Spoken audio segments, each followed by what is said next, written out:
nerderotic.com. I have a question. Why does an adult keep taking a small, defenseless little child into dangerous situations continually?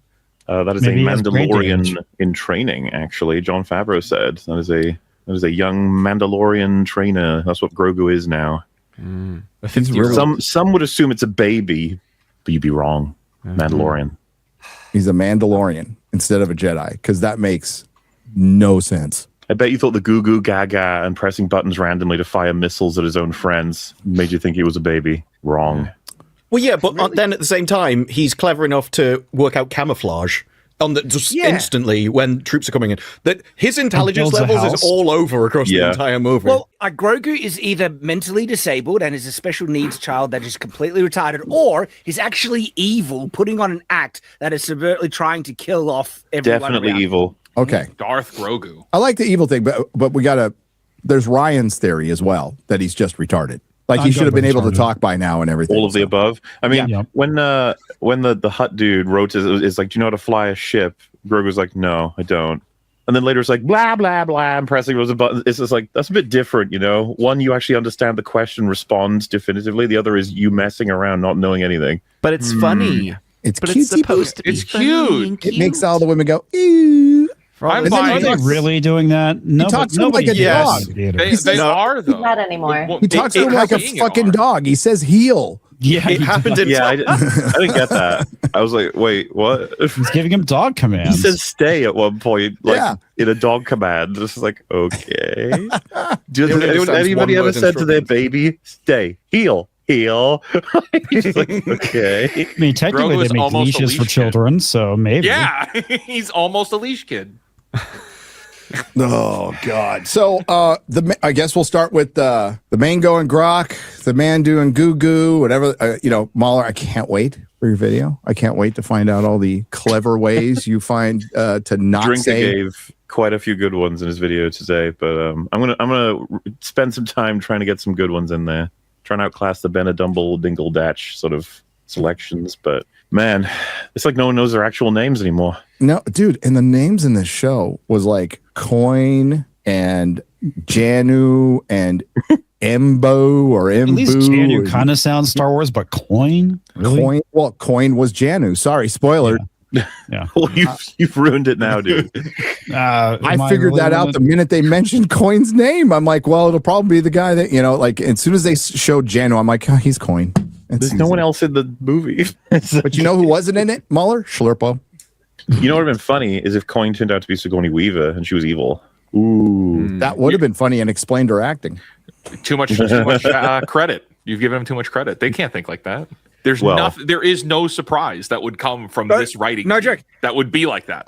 I mean, you would like him to do smart things in the film, but that's was too high a bar. They couldn't even do obvious things, the most brain-dead, obvious, response to problems and issues. Like when those grenades were going off and Grogu's there tapping on his helmet, I'm sitting there, Grogu, you can use the Force. I was thinking the same thing. Out the door. It's really easy, Grogu. Stop being a retard. No, they always choose to be retards. Which he's done before. He's done all kinds of crazy shit before. It's just like that. But I don't know. I guess it's for the memes. In the same vein that the dude who's running away from the Mandalorian gets into an elevator to escape into an AT-AT to walk, a mile somewhere and then get into a ship and escape? What the fuck was that? And then, of course, escape with the ship in front of the AT-AT so it can get shot. If he went any other direction, he would have made it. Or at least would have made it until And the AT-ATs are not all-terrain at all. Okay. No. This is proven it was beyond like a the shadow of a vertical doubt. cliff. Yeah. And he just starts running down. The moment he jumped up, like, you're dead. When it showed you the cliff overwards, there was no way. The LT-AT would be the limited terrain. Limited terrain or some terrain. Yes, that I use some terrain. But just call them L's for sure. They kind of just fall over straight away, blow up. Felt kind of pointless. Felt like a prologue to a TV show filler episode, didn't it? Yep. I did like, though, that you can avoid all of their fire if you just sway slightly. Like, a drunk man is immortal in the face of all this war weaponry. It's just swerving. Like he's the immune. Empire has that stigma that they can't aim at anything. This movie just dives into that trope and then ramps it up to 1,000 because for some odd reason they forgot Mandalorian actually has really advanced armor that can block a lot of stuff, and they just give him plot armor throughout the entire film, where he should be getting hit so many times, but he doesn't. He just survives. Well, yeah, and it ruins the stakes for the movie too, because it's like if your main character basically is invulnerable, there's like no tension. He can just walk through a field of fire, doesn't have to worry about getting damaged or hurt, except for like the one scene in the movie, and it's just like, yeah, whatever. Yeah, that was the issue. When he was in a firefight, he was just walking into the open, surrounded by people, knowing he was immortal. And he's like, well, there are gaps in your armor. You should still be scared. You should still be trying to use cover and stuff. But he's like, no, I'm just going to walk down the center of the corridor into an open If he actually took some wounds, it's like, okay, then, there's stakes in the fight. Okay. What about getting crushed by a hut? Yeah, that was. What about getting crushed by a hut? That should have killed him. It's what Shad's talking about. Whenever his Beskar fails in, plot armor saves him. Yes. Yep. Yes. But that works every time. Mauler, power scaling is not important. No one cares about power scaling. Nobody cares about power scaling. It's surprising how many people on Twitter like insecure about caring about rules, internal consistency. It's just like it's all right. You can do it. Go right ahead. Only themes. It's like, where do you think it all comes from? Yeah. Shit making sense. Why the fuck would we watch anything if it was just nonsense? Abstract colors flying all over the place. Like, no. I do think part of that is, well, I can't agree with them because they're the bad people. Yeah. And so even if you make a good point, they still have to be against you just because you're you. Mm-hmm. Yep. Hear that a lot. So Star Wars, The Mandalorian and Grogu, which is the official title of this movie, which is not good, it's what everybody has said. So like, hate to agree with the corporate critics or anybody who's seen it earlier, but you know what? Sometimes you just need to agree with people because they're right. It is 3 filler episodes of a bad streaming series, not even a good streaming series, that should have been a streaming movie that they decided to release in the theater. So everything you've heard is true. Going to this movie will be a monumental waste of time for you, and a monumental wait. If you really need to see it, wait till it comes to streaming. Yeah. And and make sure you have it on the background while you're doing taxes or something. Passionate fight to have over this for all the people who saw it is it 3 or 4 filler episodes? That's a tough one. It's a tough one, man. I landed on 3. It was 8. I think it was all 8, and then they just chopped out a little bit more of each one. I think you're right. This would have been a full season if it was. But if it were chopped up, I think I might go for 4. I get the 3 though answer, because it's what, 2 hours and 20 minutes? Yeah, 2 hours and 20 minutes. So we're looking at what, like 20 minutes. Too long. 35, 40 minutes a piece if it was 4 episodes. Yeah, I think that about works out. Yeah, there's little breaks. They give you little breaks between each episode as well as kind of them. I would say that this it's not offensively bad when it comes to destroying canon. It is a movie that you don't need to watch anything. It's not connected to the series. You could just watch this movie as a thing of objects moving in front of you. You don't need to watch any Star Wars to watch this. Yeah, you could also just not watch this. I mean, that would be the better option.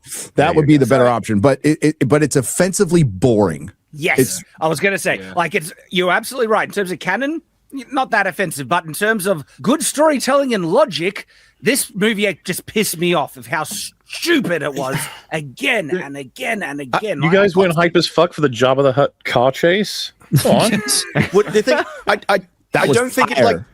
I don't think it's the logic that makes it boring. I think there is almost an entire lack of story, but a definite lack of characterization for anything.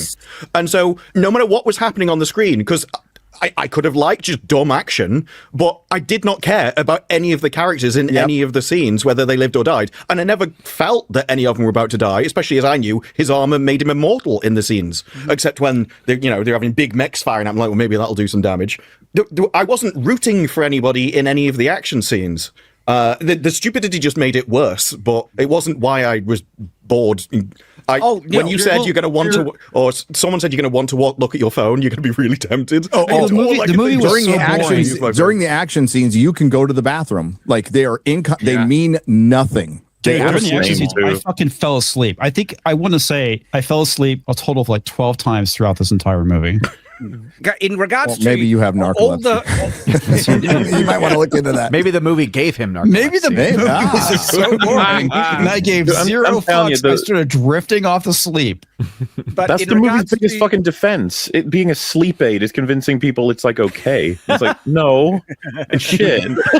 Just because you didn't watch most of it because you were asleep. That's okay. Sleep is important these days, man. So that's there is one major lore problem though, and it's in the end. It's with the New Republic, or what could have been, the Rebellion, is strong enough to just go and nuke the Hutts.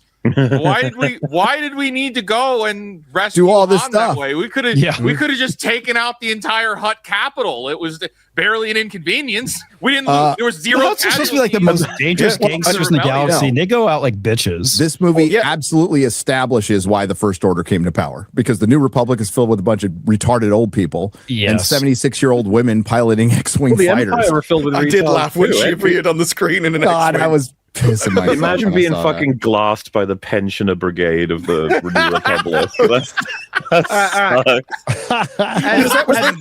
Like their defenses weren't harmed at all from the inside. They had all the fighters and everything come out to shoot them down and everything. So yeah, you could have taken that out whether the Mandalorian was inside causing trouble or not. The way it went down. As bad as like that is for canon, I think the thing that offended me most in regards to overall Star Wars canon was the moment in the opening scene where Mandalorian decides to open an automatic door by shooting the control panel. And I'm like, that's not how that works. We've seen it in New Hope. They're like shooting the control panel locks it closed. But no, now it's just like a complete reverse.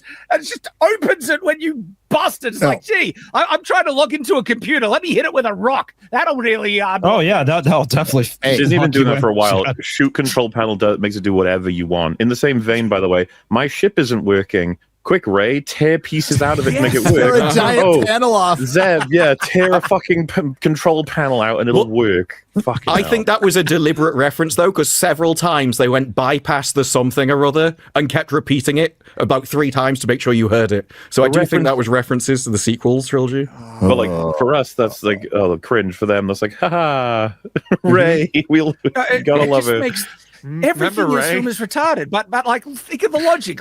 Let's legitimately bust up our ship, rip out vital control components, and suddenly it can fly twice as fast with no detriment at all. Like it's just a better ship now. I swear to God, the DNA for all this goes back to Empire Strikes Back, where Han goes into the cockpit and the Millennium Falcon's not fully active, and he does that one hit on the wall. Ever since that moment, they've been like, you just gotta fuck up your ship and it'll work. I mean, okay, for a machine like that, I can kind of buy it because it's like jostling something back into place. No, of course, that's what that is. That's what it's supposed to be. And you know what that little hit is? It's Fonzie. It's the Fonz, yeah. It's the Fonz hitting shit and making it was in GoldenEye as well. He hits his car with a sledgehammer to start the engine. When Vader kills any subordinate for failing to listen to him or even going against his orders, right? That's evolved now into you just kill your subordinates because that's what you do when you're evil. Yeah, it's like, a lot of the time as well. Nonsense.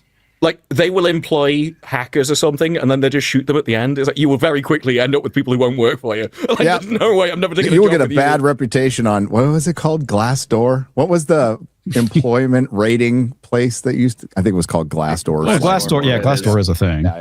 Yeah. I think getting killed after you do your work might get you a bad rating. Yeah, you might get some negative reviews on Glassdoor. Yeah.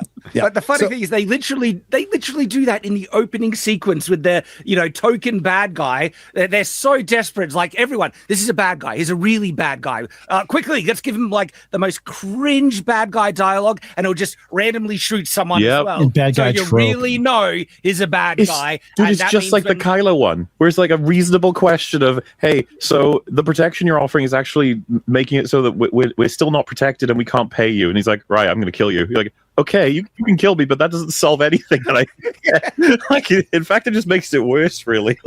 At least what they did in Bond films, it kind of served a purpose. No, but Dr. Evil had more reason to use his fucking subordinates than these people do. I really, really hurt and badly burnt. It's beginning to smell like almonds, which is not good. Mauler's okay. Mahler's been right about this movie. Everybody's been right about this movie when you say it is the safest thing Lucasfilm could have made. They are in a full-blown identity crisis after the failure of Solo, and they scrapped a bunch of projects. Kathleen Kennedy announcing a bunch of projects that have already been scrapped. And they see the real numbers on Disney Plus, and they see that they're really low despite what they were saying. They put over $500 million into Andor, probably the most earnest thing they've ever done, right? And nobody watched it. So, yeah, your heir apparent, Dave Filoni, has co-written this movie. He also wrote the first Star Wars flop, and it wasn't Solo. It was Star Wars Clone Wars, and it also featured Rod of the Hutt. So it's nice that the DNA gone the full DNA circle. is there, Full circle. and that's your future of Star Wars, by the way. So Mandalorian and Grogu is just on what you said there about the safest choice. I think it's simultaneously the safest and least, as in, like, from their perspective, a bean counter on paper would say it's the safest. But if you and I, or if all of us actually were in the boardroom and they suggested this, we'd be like, no, that'll not make money. No. So they'd be like, what do you mean? It's safe. It's like, it's not actually. It's volatile. It's actually not going to make any money. That's a very good point. From their perspective, it is the safest move where they will get the least blowback because they're scared. They're scared, despite all the trying to minimize the chuds and even the access media has turned on them at this point. And we're starting to get article after article. Hey, Matt Walsh made a video, everybody. So that hotbed of pop culture, that seals the deal right there. You got Matt Walsh after that you, man buddy. knows his Star Wars, okay? Yep. But that's the issue. It is a safe choice because it's the only thing they've really had any kind of modicum of success with. And yes, it will safely lose money, but it's not going to completely bomb and destroy everything. So that's the thing. No, but this is that's the best option. True. If you want to play it safe, that's your best option, is just to safely lose a bit of money rather than all of the money. I like that. They don't realize though that they've gone so far down the wrong road. It will require radical change and huge risk in order to swing back the other way, as they'll have to basically change everything and all of the people. And that is, when you're throwing this much money at a movie, no one has the balls for that anymore in Hollywood. They are a risk-averse business at this point because of the budgets. How many people are left to piss off, though, right? Like, they've done so much damage now. That's a good question. The only people who are left are Disney Star Wars fans. Nobody fucking cares beyond that. No, And some of them are even mad. they're saying boring. Like, even they're being caught in the crossfire of like the damage control that they're having to do for the truest believers that want to defend this. They're working overtime trying to sell this thing, and it's just not working. The normie center here is so disconnected from caring about Star Wars that even shipping this and it being the safest thing they could make, you're not getting the audience back for Starfighter. If anybody's going to see Starfighter, it's because they're going to see Ryan Gosling, and just because they like Ryan Gosling. It has nothing to do with Star Wars. Yeah. Star Wars as a brand is toast. Little Platoon put it best on Open Bar last night when he said Lucasfilm is now a liability for Disney. Oh yeah. It's so true. Well, that's what happens when you piss off your audience and the normies go and fuck off after I that. don't know. Maybe Star Wars Explained is out there going, I liked Mandalorian and Grogu. It was neat. It was a movie with people speaking their lines, and it was directed by a director, and it had music. I would love him to explain this movie. Like, explain to me why there's a group of tiny little aliens who fly for days across the universe to a planet, and not a single one goes, how is he going to fit in the ship? Exactly. Like, at no point did they ever think, how are we going to rescue the What do you mean? This for you? Just going to ride it back, obviously. They took him all the way back to the ship and still didn't see a problem. How retarded you have to be to not see something so friggin' obvious? That's what I mean. Well, you know what? I would have actually laughed legitimately if they strapped him to the top of the ship and flew him that way. Yeah, your suit's That would have been hilarious. Well, I don't know how far into it you got, but like, how great is it at the end when the Kathleen Kennedy insert and actual Dave Filoni are like, we're picking up there yet. Oh, dude. I was like, if my kids weren't here right now, I would have swore. Like, I would have sworn anyway. Well, Okay, is like once they achieve story arc 1, they're like, we had a really rough mission. It's time for us to go take a break. Wink, wink. I'm gonna go fuck off back to my little house. what were you gonna say, Mueller? Fuck. What was I going to say? I've lost it now. It's gone. All right. Well, while you're remembering, Mike, some of my kids heard that I was going to go to Mandalorian and Grogu, and they're like, "Oh, you got to go see movies?" Like, no, I'm not. You're fine. You're fine. You don't. You won't need. You don't need to see it. I was like, I got to go see this movie, and they're like, I mean, that was fine. They literally were like, I mean, we kind of liked that movie, and I was like, cool. But they're like, can we get snacks? And I'm like, it's the sugar. They're like, they just wanted snacks. That's all that mattered to them. Like, how many times did food appear in this movie? The writer needed to eat something. Every single solution to every problem, like throwing an Oreo at something. That's a female trait. They did that a lot in the really bad run of comic books too. Marvel Comics was doing. They always had people eat because all the time. It's like a thing that they think chicks that it's are always like starving. Well, and it also they think it makes you like relatable. Like, oh, what's more relatable than like eating food with people and like hanging out? You with like them? food too? So do I. Let's go to a cafe. Let's be Oreos. I have remembered it was with the Marvels fucking up. You know, Bob Iger was happy to throw Neil DaCosta under the bus, right? As well as the whole production. Oh, yeah. Do you think he'd have the balls to do that, or who fucking obviously it wouldn't be him now, but like any kind of hitting onto Jon Favreau for this, being like, you fucked this up. We needed more control because he's such a goon for like Disney and Marvel. Well, just like the whole thing is like he's there's nothing in the soul left. So I just feel like he would have done everything he was told. So you can't even blame him, sort of thing, from their perspective. I mean, right? Yeah. Well, none of these guys are protected, so from a that should say everything right there. As far as I know, he's out. Broadly, This is it. So I guess they could throw him under the bus. Well, it's like he's lost his fire. I don't know what to say. The most impact this movie is going to have is the reaction to it or the lack of reaction to it.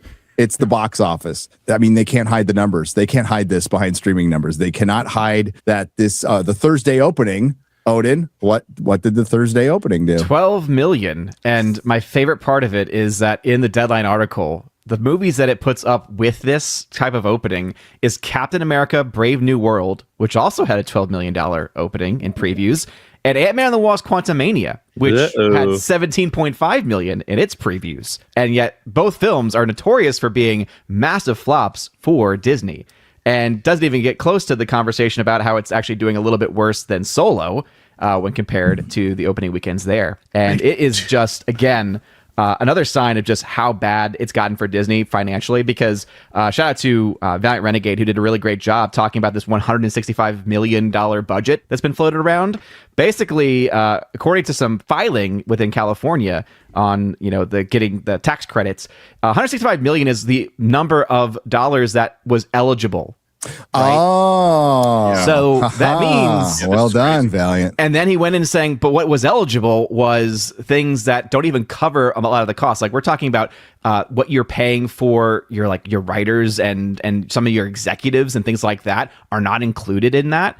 So yeah, this film's going to be another massive flop for them, especially if we ever find out a bit more about what they actually spent about it. Yeah. Shout out to Marvin over at that Park Place for covering this.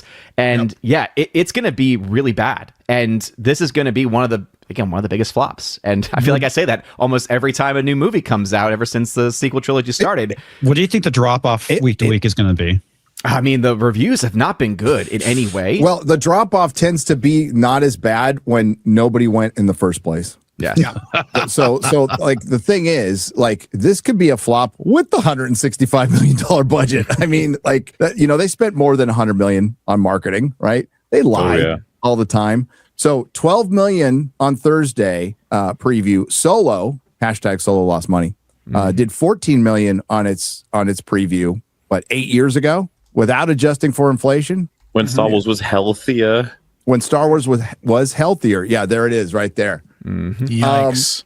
Yeah, it's not looking good. And remember, Grizzy, I just watched the video last night. Those two guys were like, it's going to make $1 billion. One guy said $2 billion. What? Someone said $1 billion? Are you serious? The power of I'll find it. Hang on. I'll find it. Oh, you do? Do you have? Okay. Yeah, I got it. Hail Grizzy, by the way. Give him a sub. Love Grizzy. In what world?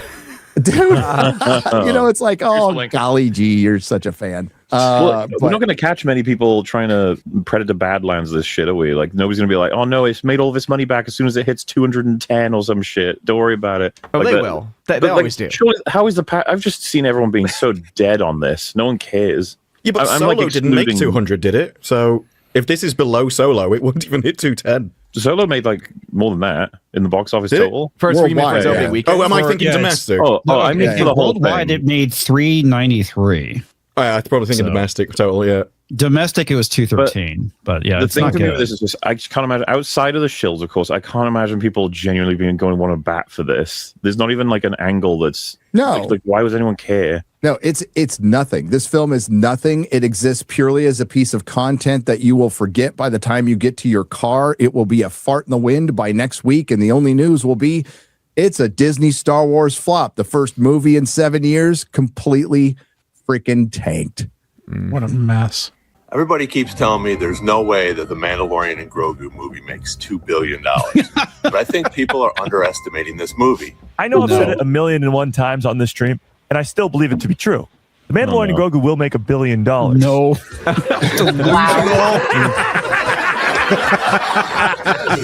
You could be looking at 1.5. You could be looking at maybe 1.7. And if it's really Tell me your good, you can talk about secrets. It's it makes 350 right Is this now. guy being serious? Yeah, Yes, serious. yes, this is real. This is Does real. he Maybe have he's like counting. Maybe he's counting the merch sales, and it's all the soap and sponges that'll just take it over. He's counting in yen. We figured it out. He was Maybe. he was like, "Oh, I'm counting in yen." He forgot to tell everybody that. Yeah. If you're interested in content creation, it might be a little late on this, and you are funny, I would really lean into being a YouTuber like this who just takes the piss out of everything while going, oh yeah, it's good. Like sound as serious as you can, utterly deadpan. Guys, everybody's watching this movie. Everybody's going to go see it. Yeah. The ultimate chill. Yeah. It'd be so You're funny. in on the bit. Yeah. I just want to know his rational. Like, how does he figure this? What is he looking at that makes him think this? Well, I Brain think when you damage. think, I would not be surprised if he was like, well, Zootopia 2. I mean, look at what all the money that film made in China. I mean, so clearly that means that with this Baby Yoda character, that's going to go gaga. They're going to go gaga for it. Do you think it would just In be China. the In 7 year China. gap? Do you think that would be the main argument? It's just like everyone's just waiting for Star Wars and the silver screen. We gotta go. He looks like he's about to cry, so he's probably just delusional at this point. It But it's a $2 sucks. billion movie. Listen, Yeah. buddy, I'm sorry. Star Wars is dead. I mean, like, it's not fun to talk about. It totally sucks. But, there's a point where you just have to accept it. Acceptance is really You gotta say important in life. goodbye. You have to say goodbye. And it's been like, I don't know, almost 10 fucking years at this point. Like, again, I love that the Access Media and everybody, and Matt Walsh are like starting to talk about it, going, there might be a problem with Star Wars, guys. Jesus Christ. Yeah, when your last movie that was released was like roughly 200+ million in losses, and then the first film you have coming out after that is probably going to be north of $100 million in losses. Again, you might look at that and say, well, hey, they just cut their losses in half. That's impressive. You could They say lost that. less money. It's like, yes, they lost 100 million less, but that comes down to spending, not in the actual performance of the box office. So it is, again, very dire straits for them. No, it is, because Toy Story 5 is going to come out and make a gazillion freaking dollars, right? Yes. No matter what. Now there's new management there, so the person who bought Star Wars, who has skin in the game, is gone. So you have another guy who's going to look at this going, yeah, this is a liability, and if we really think about it, there's nowhere to go. There's fucking nowhere to go where you will make billion-dollar films that will generate $1 billion. You'll make billion-dollar films, but you won't make films that'll generate $1 billion. There's no story to tell. It is told. It is done. Star Wars is the Skywalkers. The EU, you shit canned. There's nowhere to fight. You can't bring back Hayden Christensen. Oh, wait, you can. But it doesn't work. Yeah. You might as well bring him back to life at this point. Well, how many times is Filoni going to have to fail before, I guess, like the people who actually control everything in the studio decide like he's not the guy? When he says to them like, no, I figured Mandalorian and Grogu would fail because it didn't have Ahsoka in it. We need an Ahsoka movie. That'll do it. It's happening If we now. just get an Ahsoka movie out there, it'll make trillions. I think we're in the middle of that now. So, like, if we look at the timeline, like, we didn't notice it at the time, but the Acolyte spooked people in Disney. It spooked the suits. Because they didn't realize how bad it could be.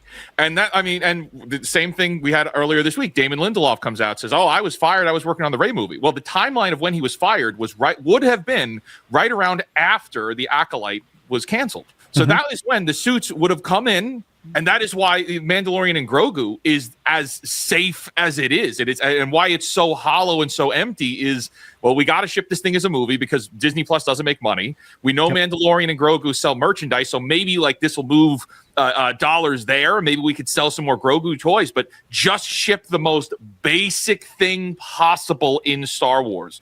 And this is the suits taking over. Filoni is just a face at this point. I think he's got control of animation, but I don't think he has, especially moving forward after this, I don't think he's got as much control as we think.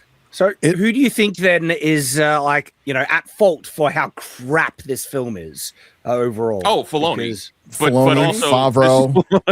but also really. This one. Pedro this had Pascal. 3 people in Pedro it. Pascal. This is Pedro was only in the movie for 4 minutes. He shot His for a voice day. acting is awful. He was really busy making out with Stephen Colbert in the back. Like, you know when you said you don't have to know anything about the character? Can you imagine coming into this movie blind and you just go, and then we need to go to the next scene? You have no idea who this guy is. I love seeing Pedro Pascal wrestle with a giant white snake. If you only watched, So does Pedro. How he got the job. If you only watched He's like, oh Mandalorian man. show, He's like, right? I read the script and I was moved. If you only watch the Mandalorian show and then you watch this film with someone who hasn't watched any of it, the first thought will be like, oh, so what's that dude who picks up Mandalorian in the ship? And you're gonna be like, I don't know. I haven't watched the show he's from. I've watched Mandalorian. You're like, oh, what are the 2 big huts? You're like, I don't know. They're from a different show. They're from Book of Boba Fett. I didn't watch that show. I watched Mandalorian. You're like, what? Do you know what's going on? You're like, no. He's like, who's Sigourney Weaver? You're like, I don't know. She wasn't in Mandalorian. Like, who's Embo or Embu or Ebonics or whatever the hell he is? I watched the Clone Wars. I think he's from Clone Wars. He is from Clone Wars, yeah. He is. Did they say his name in the movie at all? Yeah, they did. They did? Okay. Oh, they did? They did? Yeah, they. Because I don't remember them saying his name I at don't all. remember them saying it. I In might have my nodded moment of out. being awake, I do remember seeing his name being mentioned by the Hutts. They don't call Mando Din Djarin, though. They just call him Mando or Mandalorian. This felt like season 3 because they realized how bad season 3 was, and they're like, let's just reshoot season 3 and make it a movie. Somebody was like, that's genius. Do it. That'll print money for sure. But, nobody cares about this. well, it's crazy because it's kind of like Gary said with the steps earlier, right? It's like, so they had their big meeting that they decided we'll finally do this. We'll finally push Mandalorian to a movie. And now they're having meetings after this being like, so now what then? It's like, well, we learned nothing. We've literally learned nothing from this. Like, so now what's next? Like, we're going to try that fucking Ryan Gosling one, I guess. I don't know what to do anymore. Yeah. What if we get rid of the Jedi? What if there's no Jedi? Isn't that cool? Everybody loves that kind of Star Wars, right? That'll work. That'll sell tickets for sure. Let's just do Darth Vader resurrected and bring back Hayden Christensen. Give him a whole damn movie. But that's being floated right now. Like, that's one of the rumors. There's no way. That is really being floated, Gary. There is no way. Yes. There is 0%. There's no way they haven't said we should just do a Vader movie. Well, no. What they're going to do is remake Star Wars: The Empire Strikes Back and Return of the Jedi. That is the only card they have to play. That would generate interest. It'd be awful, but everyone would be talking. See it. Yeah, everybody would see it. Everybody would be talking about it. Yeah, but it's also that is in itself a high risk strategy, though, because you risk destroying the golden goose, which is the only merch and characters that anyone cares about. Because you might Hollywood. No, because people now can still separate things and they can still like the original stuff. But as like with Doctor Who, when Tennant came back, he destroyed old Tennant, and so when you remake the original trilogy, you might destroy the merch sales. That's the only thing that you've got selling. Yeah, that kind of intelligence doesn't exist at Disney, right? Saying like we could actually end any ability to make money ever again after we remake the originals. They could just be like, yes, but how much money could we make from doing it? Like. Why aren't you listening? Money can you like, you're not listening. Even if you look back all the way to 2012 to now, as much as we know they didn't have a plan for the sequel trilogy, like they never even planned in a sense of longevity for the whole franchise. Because it's kind of a panic job in terms of holy shit, George has given it to us. What are we going to do? It's like we need to actually be in a boardroom planning shit for like a year. You understand? This is a 100-year franchise we need to take care of. We need to do like every media you could imagine. But the idea of scoping out the next trilogy, it's like, yeah, okay, maybe that's fucking step 1 of 10,000 in this meeting. We got so much to do. And they're like, no, we're not even going to plan the first of those. We're just going to go. See, this is Disney, so they're going to, the first thing in the meeting, Mahler, is going to be, all right, apparently we just need more diversity because that's also that's kill all of the EU. Kill it all. Yeah, no one likes it. Nobody likes it. No Star Wars fans like that. The idea of remaking the original trilogy is the assumption that, oh, well, at least they'll take short-term profit because that'll make a lot of money, but they might doomsday it and they spend all of the money trying to do some big comeback. And so they already lose money because they increase the budgets, which counts as the increased box office, and then it goes nowhere and it still doesn't resurrect anything. So that's totally fair, though. There is a universe where they spend, I don't know, 150 on a remake of Star Wars. It's terrible. But like a bunch of people go out to see it because of it's just like, what a spectacle. Disney have finally taken a shot at remaking the thing that started it all. Yeah. I mean, all of us would go see that shit. Out of more of a curiosity more so than anything else. But the thing I don't see possible, though, is I can't see a world where they only spend $150 million. Not with the current people that are in charge. Yeah, I mean, because, again, they have a huge spending problem at Lucasfilm, more so than any other place, right? Marvel overspends to a great degree. A lot of the Disney properties do, but none of them overspend to the level that Star Wars does. To again, such a degree that they don't have the capacity to make a film for under $200 million. And the marketing for that would be double, triple more. Exactly. Because they want to make it a huge event that everybody knows about. And so everything increases. So what is the actual numbers for Force Awakens? Is it actually like $500 million for that movie? Yeah, so the raw budget Force Awakens ended up being around $447 million. Damn. That is insane. And then Rogue One was a very smaller $232 million. Was Rogue One. Last Jedi, $300 million. So a bit of a cut there between Force Awakens and Last Jedi. Solo, $270 million. And then Rise of Skywalker, a whopping $489 million. It's insane. That's a lot. They're just going to continue losing production. And that was the net cost. Like, so they actually spent a lot more than that, but they got tax credits. Right. So, yeah. Massive spending problem. To fundamentally misunderstand the project and just run it into the ground. That's awesome. Mm-hmm. Yeah, I wish I could get paid to fail like that. For real. And then get sent off with a golden parachute and the legendary Kathleen Kennedy and Bob Iger, and their legacies will be forever tied to Star Wars. Yep. And what happened to Star Wars. And Star Wars, it's just clear, like it's George Lucas's. So he sold it off and he's made a lot of money and a lot of money on Disney stock, and he doesn't give a shit anymore, and who would blame him? But I don't think they recover from this as far as they'll always make comics and books and whatever, and they'll always generate some sort of money. But they bought this to be a $1 billion franchise as far as movies making $1 billion every time they go out, selling a bunch of merch. And have to say it again, if they hadn't have made any Star Wars, they'd be better off. They'd be just selling old toys. Yeah. 100%. In Bob Iger's book, The Ride of a Lifetime, he said, like, in the meetings while they were planning this, the economics people at Disney were planning a movie every year after acquisition. It was every other year after acquisition. Forever. Like this was just supposed to be a money printing machine. Every other Christmas, we were supposed to get a Star Wars. Remember, the original plan was to have Star Wars Avatar. Like that was like in their mind at one point. And they're like, oh, we're just gonna make all the money. But look at both franchises there. Both have ended up just, again, obviously Avatar started off with profit, but they've cut their audience every single time. And now I think the next film is gonna lose money if they actually make the next film. And look at Star Wars. It's now, again, hundreds of millions in losses every time now. Like at some point you just have to fire everyone. Yeah. Like you have to fire everyone in the room and get them all out. And I say that because there is still like one like untapped well that they haven't really touched that could make money because it would draw in hardcore fans, which is the Old Republic.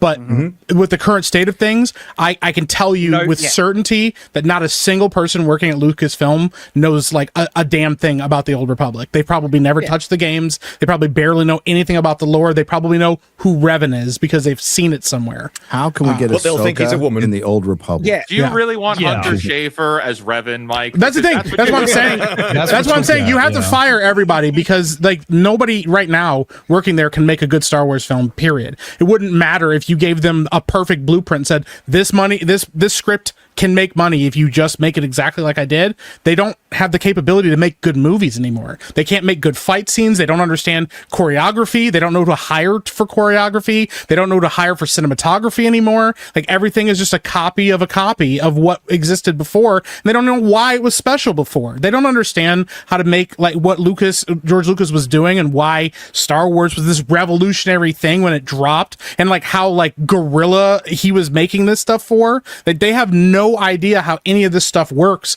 because they're not even really filmmakers. They're a bunch of LARPers who grew up watching movies and going, I want to make something like that one day, instead of actually understanding why a movie is good or what makes a good movie or what George Lucas based Star Wars on in the first place. I guarantee none of them know who Akira Kurosawa is. Like, they probably have no idea about Seven Samurai or any of that, or Flash Gordon for that instance. Yeah, they probably have no idea, so they don't understand why it works. They probably just heard those things tangentially in videos they've had to watch. So yeah, until you get people in there who actually understand why movies, what makes movies good, and what hard work you have to put into it.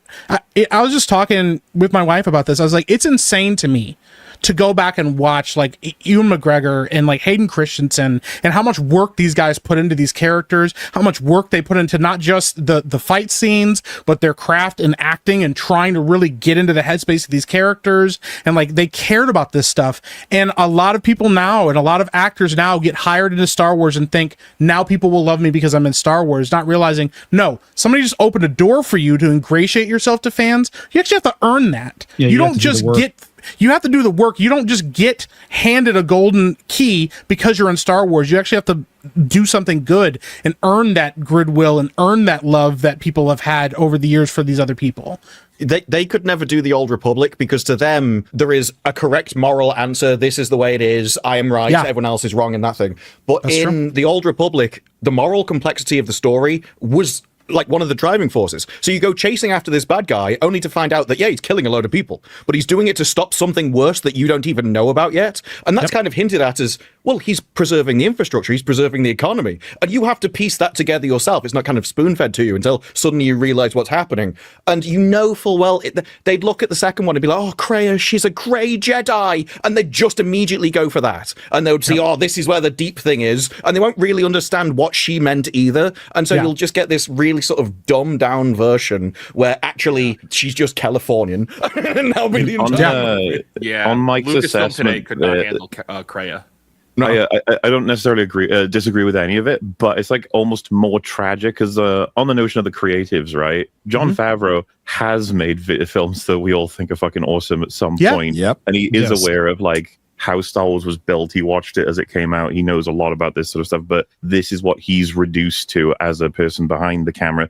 And then in front of the camera, we could have people like Oscar Isaac and Adam Driver who are very passionate, invested in storytelling. They both adored Star Wars themselves. You can find it in interviews. And then they're both like, I want nothing more to do with this if this is the direction it's going.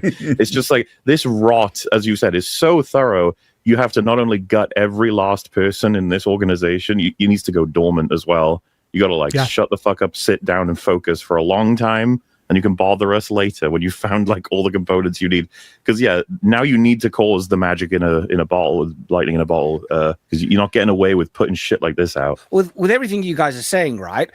It is just exemplified and proven so true with the current film, Mandalorian and Grogu. Like the astounding incompetence in this film, almost on every level, right?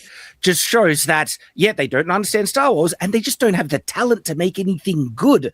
Like the opening scene where the very first thing we hear from a character is some of the most trash, dog crap, amateur dialogue you can get. Like no joke. This is the line that the guy, where they're so desperate for you guys to know that he's a villain, is that he says, fortunately, I can protect you. Your communities will thrive under my protection. And that is like, you're stating the same thing, like in a double line, and that your second line is redundant. That like the concise writing, and this is basic 101 concise writing craft, is like, fortunately, I can protect you and your communities. That's how you write that line in a more concise way. But no, he doubles it up, repeats the, protect thing, and it is just clunky, redundant repetition dialogue that was written by someone who actually doesn't even know the craft of writing, because that's the only way that type of crap dialogue even your fix, like, it's already the as you know shit that's throughout the whole movie. Like the idea that we fix it into I can protect your communities, but I was like, well, they know that. They're there for that. They paid for that already. You don't need to say any of this. They should all know this. There's several moments in the film where they're like, hey, Mando, as you know, this is not jurisdiction for... And it's like, why? Every time you end up writing as you know, you need to stop. Yep. Guys, as you know, you're here to talk about a Star Wars movie. But you also have to. That writing trope is called maid and butler. It's so bad and so recognizable with amateur writing. There is literally a name for it called maid and butler, which is the, as you know, where you have characters stating things to each other that they should already know in the universe, but they're only stating it for the audience because the writers think the audiences are stupid and they don't know how to convey information to the audience in a natural way within the scene. You also have to give the audience a reason why they should care about the actions of the movie. And now in action movies, which if this is trying to be, it's trying to get as quickly into action as possible, you actually don't need much to set up for the audience. So John Wick killed a dog. Well, of course he's going to kill him. He killed his dog. You got Taken. Well, he kidnapped his daughter. That's all you need to do. You're a family man, something happens. This is why fridging their wife was actually a great motivation for male characters, because everyone relates to, I'm now going to get revenge for my wife. Thanks, Gail Simone. But this is all when people point out a trope, it doesn't mean it's bad. If it's gone on for thousands of years, it's probably a really good tactic to use in writing. But in this, it is, well, why are you going after this guy? He's on a card. Okay, but where did the card come from? A woman told me to kill him. Who is she? Why should I care? It's very reminiscent of the Gulf War cards back in the early 90s. Not 90s. Yeah, it was early 90s. Yeah, my favorite story about that is in Afghanistan, one of the guys walked up to a roadblock holding his own card, demanding he got paid for his own bounty.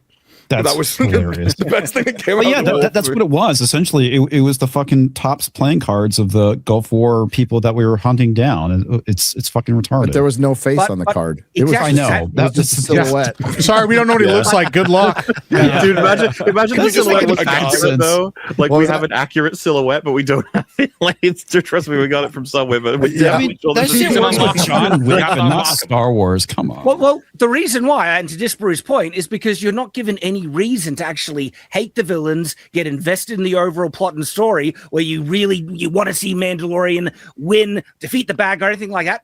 You don't give a crap. It's such a bland, cheap villain where it's just like bad because I'm bad. I'm going to shoot random people and stuff like that. And that was the first one. And the second one is just he's a mob boss, and that's kind of it. He works for the Empire. Yeah. And there's no reason to care at all. He's going to give them secrets to the Empire that we never find out about. Isn't that crazy? We never get. Yeah. An empire that doesn't exist, by the way. All the moral ambiguity and stuff that they desperately crave and they keep trying to do with Jedi are written into characters like the Mandalorian. Right. He's a bounty hunter. He goes around, he shoots people for money. You're like, that's real simple. The opening of the first episode of The Mandalorian is kind of rad because you're like, yo, this guy's just doing his job and he doesn't care and he's kind of brutal and he shoots people and he's like shoot first, ask questions later kind of thing. You're like, oh, that's kind of cool. But they have to apply that to Jedi and Jedi are not written that way. Jedi are good and bad. They're the extremes and the archetypes of the world around them. And you have characters like Han Solo who kind of fall in the middle because they don't have godlike powers. He has a gun. And he has to survive in a world that's super brutal and very violent and very dark and kind of dystopian.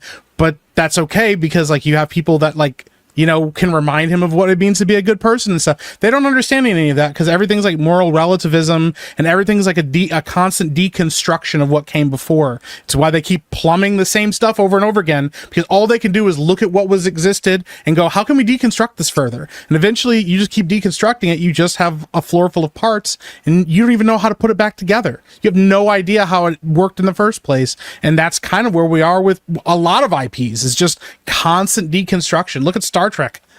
Constantly going, and they're like, yeah, we've already talked about that. Oh, we've already faced that. They've already talked about that in the Next Generation or the original series. And they're like, oh, well, we didn't know because we didn't read any of that. We just try to find all the problems with it and deconstruct it. You're so right about fucking Mando, by the way. First episode, just a guy. By the time we've hit the end of season 3, it's the most important person in the whole fucking galaxy. You met every important character ever. You're like, yeah, okay. Well, the best part about Star Wars is the Jedi is the most important person because he can move shit with his mind and he has a laser sword. Han Solo's just a dude and he doesn't have a laser sword. And when he finds a guy that does have a laser sword, he is hopelessly, embarrassingly outgunned. When he runs in this Vader, it's awesome that he shoots Vader, but Vader's like, please, like, please.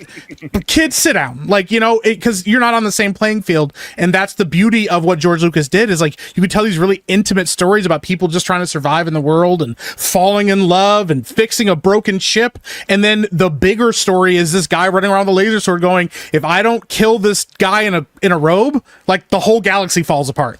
You know, like yeah. Well, in this movie, though, we had the grand, complex story of going, you should never trust Hutts because Hutts are treacherous. By the way, those Hutts, they're really helping us over there. Then the end of the movie is, you'll never guess what. They were really treacherous, those Hutts. Yeah, they were fucking us over all along. I like how they talk about. We're going to commit war crimes. Can we talk about the overall plot and how retarded it is? Because on what Disprove just said, though, did I miss a line? Do you guys know the answer to this? When Mando goes to Sigourney Weaver and he's like, I've got Rota and I've got the guy actually that we're going to switch him for, and she's like, oh, so you fucked them over, the twins? They're gonna hate you for that. And he says, well, had we taken Rota to them, they would have given us information that takes us to Coin, but they also would have told Coin we were coming to get money from both sides. He says that to her. I was like, is there any reason we think that would have happened? Did he make that up? Because when he's in the capture, like they've captured him, and he's like, I'm gonna fucking kill you. I was sitting there like, well, you betrayed them. I don't know, man. Yeah. Like they are evil and everything, but I mean they hired you for a job and you backstabbed them. So yeah, I don't know. the job that they hired him for is so retarded because one of the nephew, right? It's public information on that planet that is in death matches and everything like that.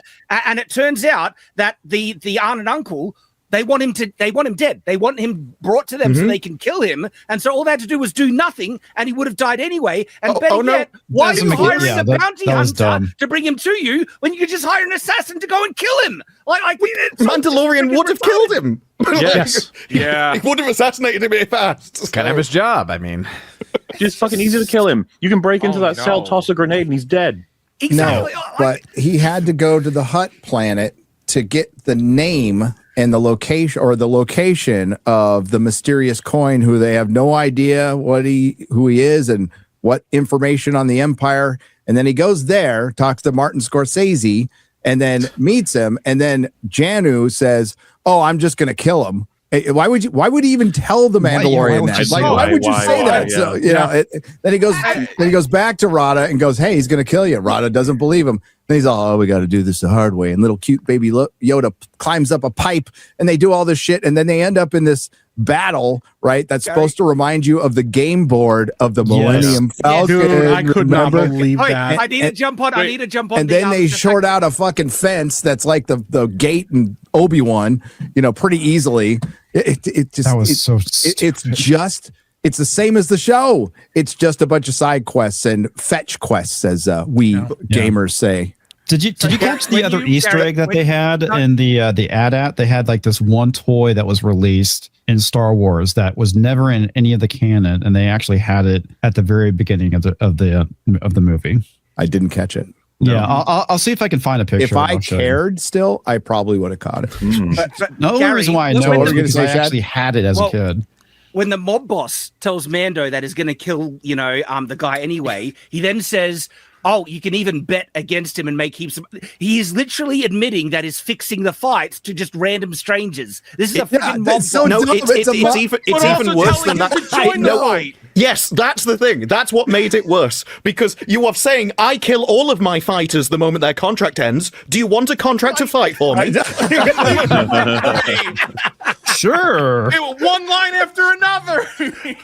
I genuinely, everything is retarded. So I'm watching this, seeing all this absolute retarded nonsense being spoken and play out on screen, and I'm wondering, again, just like with, Rise of Skywalker, how could someone write this and not be aware of how stupid it is? It's so clear and obvious where you just, the most minimal critical thinking, you would see these astronomical plot holes and contradictions and problems, but they legitimately think this is great stuff. Let's make a whole movie around. Well, if he had told Rota like he's gonna kill you, the Rota goes, "Oh shit, yeah, get me out, bro." That would have been it.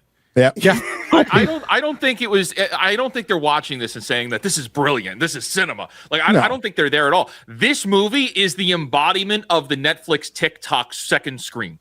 This was made. It's actually, the dialogue itself is worse than season 3 of Mandalorian. It's worse than anything Disney has made. But like when you look at like the Hutts, for instance, the way that the Hutts speak in Huttese, and then they more or less restate everything they just said now in English or in common, English. Right? Yes. That is for people that are on their phone. So it's like, hey, I hear Star Wars. That's the Hutts, and then you hear what they say again. You're not supposed to be paying attention to this. This is to be played in the background of your like when you're in the kitchen or something. You're doing your taxes. You leave this movie on. Yep.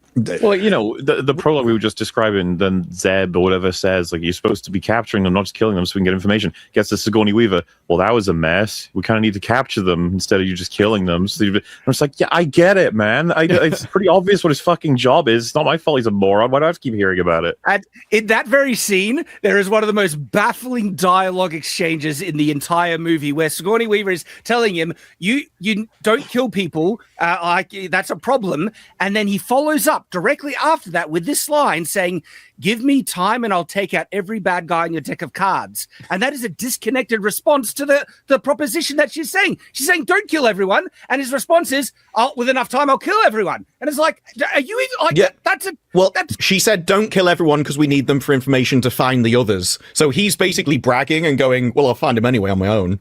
I don't need their information. And I'll she track later them down. says, we're trying to get, she describes it as information is trying to get a relationship going with the Hutts. If we can get it going well enough, then we can work more in them. And he's just like, yeah, no, I made a decision myself to fuck them. It's like, that's great, man. What the fuck? Because you remember, at that point, he still has Rota. They can still complete the deal, but they all treat it as though it's over. It's like, it isn't. it's well, still on the and table. then they, go out of their jurisdiction and just kill the Hutts, Well, even the Mandalorian does it because the Hutt twins get eaten by Pedro Pascal's white snake. Yeah. Dude, you understand? That's one of the grimmest deaths in Star Wars. He's very alive. Well, he's just going to sit in the stomach and slowly burn and suffocate. My favorite bit about that was their trap, though, because we've now proven that the best way to kill the Mandalorian is to drop him in water 3 inches taller than he is. Because as long as they're not roots, he can't climb out. He's just done. He can't swim at all in that armor. I love how the Hutts have their franchising down and trademark, and they all have a trap floor, with a monster. Yeah. They're like, well, Jabba has one. Why can't I have one? I was thinking, remember, right? Disbury, they literally show him unable to swim and he has to use roots to pull him up, except when he can swim and he jumps off the thing into the water at the end and is perfectly fine. Yeah, because they jumped off, and then, but I think as he scoops up Grogu, he then immediately stands up to show, it's only knee-deep water. Yeah, it's only yes, that is exactly it. It's like knee-deep water because Grogu's almost standing up in it when they fly by. He's just like kind of looking at them like, I'm like, how Grogu swimming was one of the funniest parts of the entire movie. Dude, this is wild stuff. And it's in the trailer too. I'm so tired the million times he's been captured that they let him have his armor. This was the one definitive time where I was like, you took his helmet, okay, now take the plating. And it's like, no, I'm not going to take that. It's like, take the wrist thing, take anything. Take no, everything. he didn't take the grapple. He still had it. I'm more annoyed that no one shot Grogu. You can't give Grogu armor and then not shoot him. Like, at least show the armor doing something. I wish somebody would have shot him too. Man, like, God, you're just never concerned that Mando would ever die. And it's funny too because in that scene they're like, Hutts, we live hundreds of years, just like your little green child, and you know what that means, Mando. Eventually, you're not going to be around, and he'll be on his own. And I was like, ooh.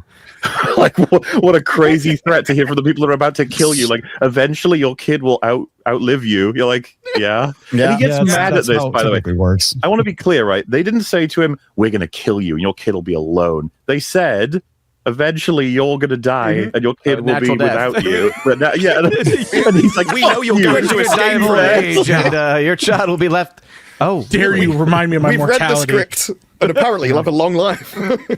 We got this really valuable, priceless helmet here that would go fetch a lot on the black market. Here, you can have it back. You entertained us. I do have a question when they took off Mando's helmet. Well, we see that he, his religion, no one sees his face, right?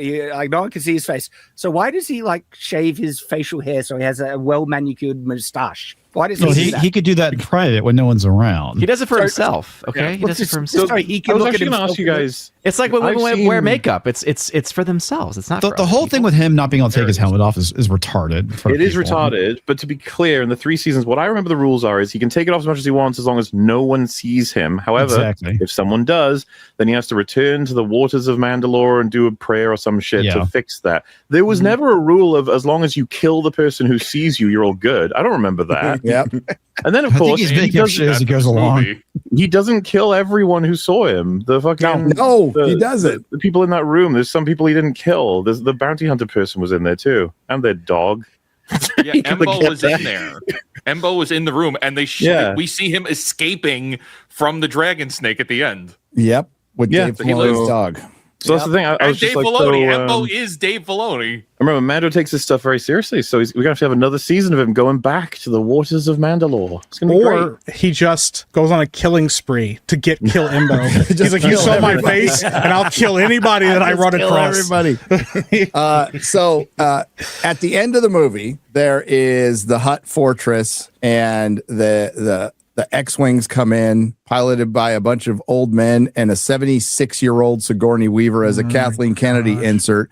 And she calls in a strike to destroy the fortress. By Mango, Grok, and Rada are still in there. And she's like, well, it's too late. You better get out of there because it's getting bombed. And they're coming to save you, but you better get the fuck out of that building. We're coming to save you, but we might be blowing up. By the way, sovereign, planet there. And the crime organization that you tried to have a relationship with, you're just fucking killing them all at this point now. So that's going to be a problem. It's fine. Does anyone really care about the Hutts? So the Hutts, do they have any power really? I don't think so. But there's a lot of Hutts in that building. Well, I mean, not anymore. At one point they did, but not I was this concerned universe. what the Hutts were doing. When he's walking through the first time and you see all the Hutts in the thing, it looked like that they were getting up to some questionable activities. Just an innocent little orgy. Don't worry about it. What are they doing? They're really like worming They're just around. slugging, man. Don't look into Hutt lore. There's a lot of weird Hutt lore out there. I don't want to read the Hutt lore. I don't even want to know that. Even like the legends, like before Disney took over, they're hermaphrodites. It's weird, man. All right. Well, just because we're on that topic, the end fight scene. Because we're on that topic. It's like, well, actually, we're talking about hermaphrodites. Let's I've been waiting for this moment. We're talking about the end fight scene. I've been waiting for you to mention this for a while, guys. It just looks like loaded the fucking week. I never thought this would ever come up, but I'm glad you said something now that you mentioned it. I wasn't going to bring it up. He turns the wardrobe around and it's just like hot bugs. The end fight scene when Rada starts to fight the Hutts, it just looked like slugs rolling around. Yes. It was the weirdest fight scene. Yeah, by the way, Favreau has said it's a miracle we Why have the did technology hermaphrodite now. remind you of that? Well, You don't know what they're getting up to. It's like, oh my! I thought you were going to say some like deep lore about them or something. No, they rolled around on the floor. no. Chad having his big thing about how to write, and then he says that. it probably wasn't the most eloquently, phrased segue. But, Speaking of having all the plumbing, 4 hours sleep, guys. Give me something. But no, I was just going to say, so like you watched Return of the Jedi, some just impressive puppeteering ever. Jabba seared into my head as a creature that I, as a kid, was just like 100% real. I don't need any trouble thinking about how he's a puppeteered creature in any kind of animatronic way. Then you have Favreau saying, like, now that we have the miracle of modern technology, we can bring to life, the Hutts in ways that they never could in the 80s. Now we can do what they always would have only dreamed of doing, and you just hard cut to them fucking rolling over each other and going, blah, blah, blah, blah. Just like, oh yeah, this is what we were missing, dude.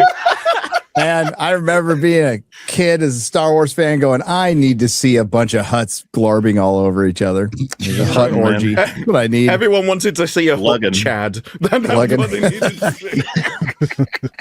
Somebody in the chat said Rob Liefeld's glazing the movie. Rob Liefeld is like bipolar on X, man. He'll like have a pretty decent take, and then he'll have like just the shittiest take you've ever heard. That's Rob. People are still rolling out the whole like, hey, kids will love it. It's like this needs to be banned from being said at this point. It's so fucking tiring with every movie that comes out. Yeah, why do you hate kids? Why do you think kids are stupid?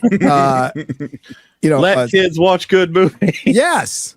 Write it with some sophistication. Kids will get it. Mm-hmm. They will get it. But it's written mostly by a bunch of people without children who might just think this is the idea of what kids like. Mandalorian and Grogu is not good. Okay. Some people are defending it, and that's fine. You can like what you like. Rob Liefeld's going to go out there and defend it. As far as its ranking of worst Star Wars movie, man, pick your poison on that one. I'm not going to say it's the worst Star Wars movie. It's just the latest worst Star Wars movie. I mean, yeah. Does anyone here think it's worse than all the sequels? I still think the sequels are sequels are way worse. Yeah, Rise of Skywalker way more damage. Okay. Yeah. This is blatantly inoffensive. You brought that up inoffensively boring. Before the show, Mahler. What's worse, Solo or Mandalorian and Grogu? Mandalorian Grogu. Does everyone want to throw a vote in? I mean, Mandalorian Grogu, I reckon, is a long worse than time. Solo. I honestly don't remember Solo.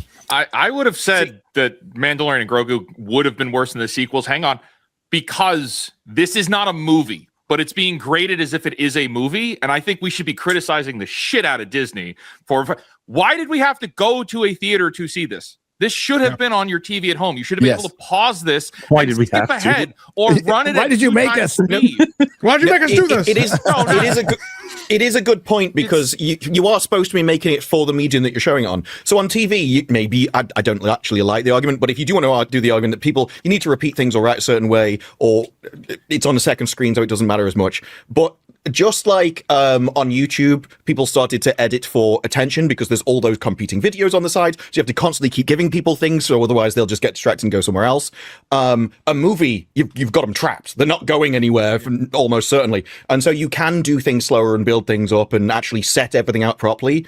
You don't need to do the tricks that you would on like YouTube or television and things. Yes. So you shouldn't be allowing yourself to engage in the Netflix style of storytelling when you know they're focused because they've got nothing else to distract them from it. Yep. Just to go to bat for the sequels being the worst is like they're just abominable, hateful, spiteful pieces of shit that don't deserve to exist. Just throwing that out there. And I agree with that. Yeah, I would say deserve to exist either, but for different reasons. I would say Solo is still worse because even though it's Orville Redenbacher as Solo, they still completely nerf and cuck Solo in that movie on Solo.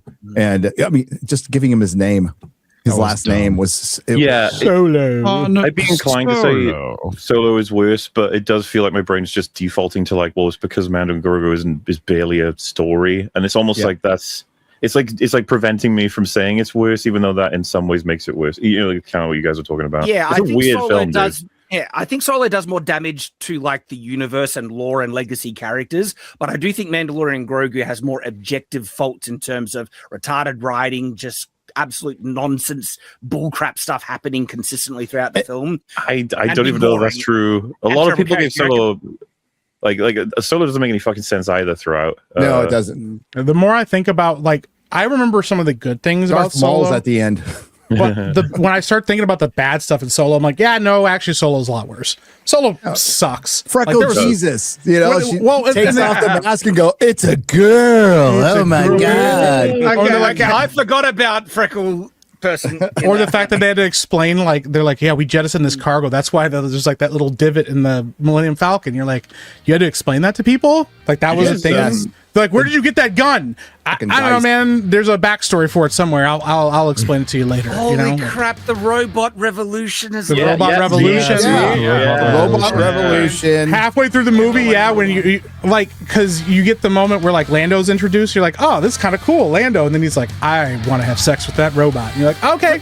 Okay. See, now that it's all coming back to you. When you start thinking about it, you're like, no, it's actually pretty bad. This is making me reconsider. A lot of time has passed. Nerderatus.com